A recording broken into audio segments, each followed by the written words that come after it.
দেখতে পাচ্ছি আরো কিছু আমাদের মাঝে নেতৃবৃন্দ আসতেছে। আমি ওনাদেরকে অভিনন্দন জ্ঞাপন করছি। আমি চট্টগ্রাম মহানগর বিভাগীয় পর্যায় থেকে ওনাদেরকে অভিনন্দন জ্ঞাপন করছি এবং সবার সিট নিজ নিজ দায়িত্বে নিয়ে বসে যাওয়ার অনুরোধ করছি। সবাইকে ধন্যবাদ। আচ্ছা, আমি আমার কথা চলে যাই। বাইজিদ থানা কমিটির প্রেসিডেন্ট এবং সাধারণ সম্পাদককে আমাদের প্রান্তীয় এবং বিভাগীয় সাংগঠনিক সম্পাদক আহমদ নূর এরিক ভাইকে ফুল দিয়ে বরণ করে দেওয়ার জন্য অনুরোধ করছি। আপনারা দয়া করে করতালি দিয়ে ওনাকে অভিবাদন জানান। জোরে হাততালি হবে, জোরে হাততালি হবে। আমাদের এরিক ভাই আমাদের আইডল, সংগঠনের আইডল। আমাদের প্রতিবাদ করতে হবে। বাইজিদ থানায় কোন জায়গায় কোন পয়েন্টে কি হচ্ছে বাইজিদ থানার সভাপতি সেক্রেটারি থেকে খবর রাখতে হবে। আপনার কোন একটা কর্মী হেনস্থা হচ্ছে কিনা, কোন একটা জায়গায় গিয়ে সমস্যা করছে কিনা এবং সাধারণ মানুষ কোন ধরনের প্রবলেম পড়ছে কিনা, এই বিষয়গুলো আপনাদের অবগত রাখছে। আপনার মাথায় গিয়ে মোবাইল মানুষের নিচে দিয়ে ঘুম গেলে হবে না। সেই দিন শেষ। আমাদের 3 বারের প্রধানমন্ত্রী বেগম খালেদা জিয়া, সাবেক রাষ্ট্রপতির বউ, ওনাকে ওনার বাসা থেকে ক্যান্টনমেন্টে ওনাকে বের করে দেওয়া হয়েছে বালিশ ট্রাক দিয়ে। শত নির্যাতন নিপীড়ন হওয়ার পরও ওনাকে প্রশ্ন করেছেন কে? ডক্টর আসিফ নজরুল। বললেন যে ম্যাডাম, আপনার এখানে কোনো অভিযোগ আছে কিনা, আপনি কিছু বলবেন কিনা, আপনার উপরে যে ওনারা এত নির্যাতন নিপীড়ন করেছে আপনার পক্ষে বলার বিচার আছে কিনা? উনি কিছুই বলে নাই। উনি বলছে সবর, বিচারের মালিক আল্লাহ, আমি বিচার করার কেউ না। আমি কষ্ট পাইছি, আমি সহ্য করছি, কিন্তু আমি বিচার দেওয়ার মতো পৃথিবীতে আমার কেউ নাই। আমি একমাত্র আল্লাহকে বিচার দিব। সেই কথা কে বলেছেন? আমাদের প্রধানমন্ত্রী। দর্শকে যারা আছেন তাদেরকে 30 সেকেন্ড সম্মানের জন্য, 30 সেকেন্ড শহীদ রাষ্ট্রপতি জিয়া রহমানের প্রতি শ্রদ্ধার জন্য দাঁড়িয়ে শ্রদ্ধা জানার জন্য অনুরোধ করছি।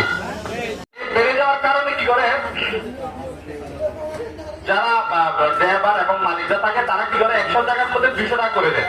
কেন করে দেয়? গাড়ির ক্রাইসিস দেখায় এবং ব্যস্ততা অনেক রকম সমস্যা দেখায়। এই টাকাগুলো বেড়ে যায় এবং সাধারণ মানুষ থেকে শত শত কোটি কোটি টাকা হাতিয়ে নেয়।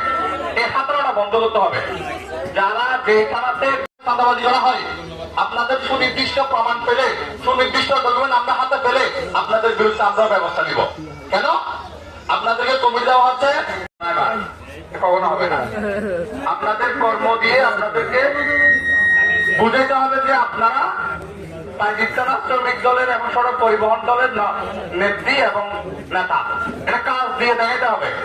আপনারা চেয়ারে বসে বসে দলের মধ্যে আয় না তা হবে না। নেবার এই পোস্ট কেউ অ্যাকসেপ্ট করবে না। আমাদের বেশ কয়েকটি এখানে পয়েন্ট আছে, বিশেষ করে অক্সিজেন মোড় আছে, আপনার মুরাদপুর আছে, তারপর আপনার সিটি গেট আছে, চট্টগ্রামে অনেকগুলো পয়েন্ট আছে। আসসালামু আলাইকুম। শুনছেন শিরোনাম, এবার বিস্তারিত। বাংলাদেশ জাতীয়তাবাদী সড়ক ও পরিবহন শ্রমিক দলের চট্টগ্রাম মহানগরের বাইজিদ থানা কমিটি অনুমোদন।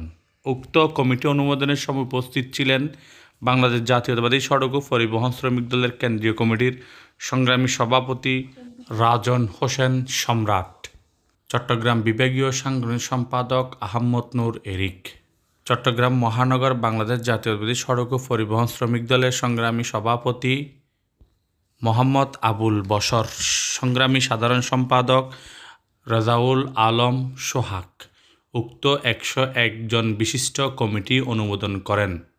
বাংলাদেশ জাতীয়তাবাদী সড়ক ও পরিবহন শ্রমিক দলকে সাংগঠনিকভাবে গতিশীল করার লক্ষ্যে বাইজিদ থানা কমিটিতে সালমা আক্তার শিউলিকে সভাপতি, সাধারণ সম্পাদক মোহাম্মদ শাহ আলমকে করে 101 জন বিশিষ্ট একটি কমিটি অনুমোদন করেন বাংলাদেশ জাতীয়তাবাদী সড়ক ও পরিবহন চট্টগ্রাম মহানগর শাখা। উক্ত অনুষ্ঠানে বিশেষ অতিথির বক্তব্য আহমদ নূর এরিক বলেন, বাংলাদেশ জাতীয়তাবাদী সড়ক ও পরিবহন শ্রমিক দলকে একটি শক্তিশালী সংগঠন হিসাবে সুনামের সাথে প্রতিষ্ঠিত করতে হবে, এমনটি জানান বক্তারা।